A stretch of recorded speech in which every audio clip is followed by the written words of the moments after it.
Transgender people are pretty cool. So I wanted to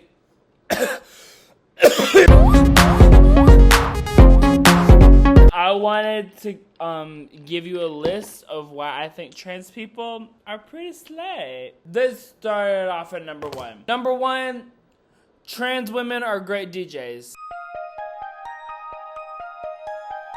I'm sorry, trans women are really good. Don't look at my Christmas tree. Someone left a comment that they didn't like my Christmas tree, and that person can eat my homosexual ass. Trans women are great DJs, okay?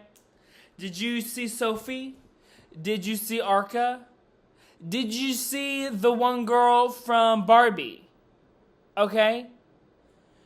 She slayed it out. And trans women, I don't know what it is. Did you see Wendy Carlos? She made the music from The Shining. What? Isn't that cool? Number two, trans men are low-key really hot. Never go home, don't sleep, don't eat, just do it on repeat, keep. I'm sorry. I don't want to objectify you, trans men, but I'm gonna objectify you. Trans men, I've never been with a trans man. I'm not trying to fetishize trans men, but y'all are hot. I don't know what it is, but there's something about y'all that every time I see I'm like, ooh, ooh, ooh. They get me going. Number three. Never go home, don't sleep, don't. To be trans is cunt. Like, that's so fierce. You're like, I was born this, but I'm gonna turn into this. That's fierce. Like, there's nothing more werewolf-esque than to be trans. And werewolves, as we know, are the coolest. I was Team Jacob, but I also didn't watch any of the movies. Number four, it's so countercultural. Like, being gay is tired. Being gay is out. No one cares. I'm gay. Screw it. No one cares. To be trans, that's fierce. Imagine being like, oh, hi, my name is this, and I'm this. And you're like, hi, my name is Kai, and I'm a trans man. Also, why do trans men like to name themselves Kai and Cade? They like the letter K, and I'm from the South, so the letter K has really bad connotations to it. Number five, glamour.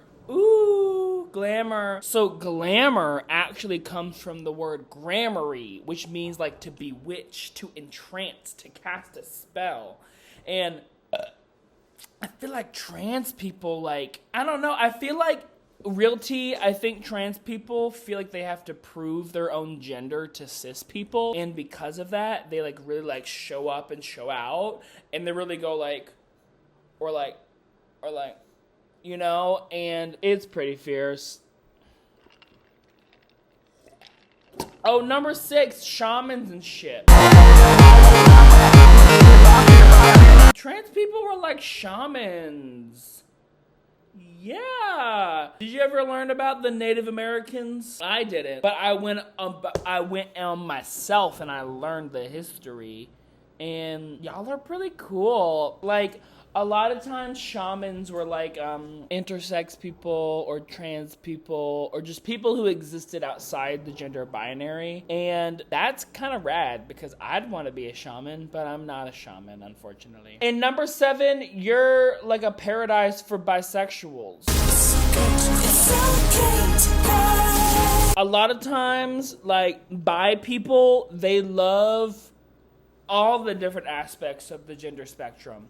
And a trans person has all the aspects of the gender spectrum. And then if you're bisexual, you're like, check please. Like, that's really cool, because like, that's one thing I've heard from my trans brethren and sisters and theys, that, what do you call, I don't know, non-binary people, I don't know what to call you, but you are valid.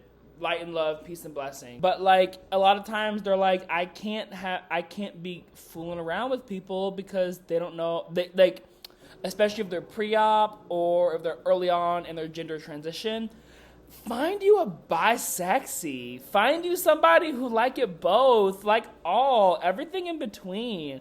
Or a pansexual. I still don't understand the difference between bisexual and pansexual, but I'm trying to get there. Anyway, that was my video. I have an album called Cisgender Jesus. You can check it out if you want.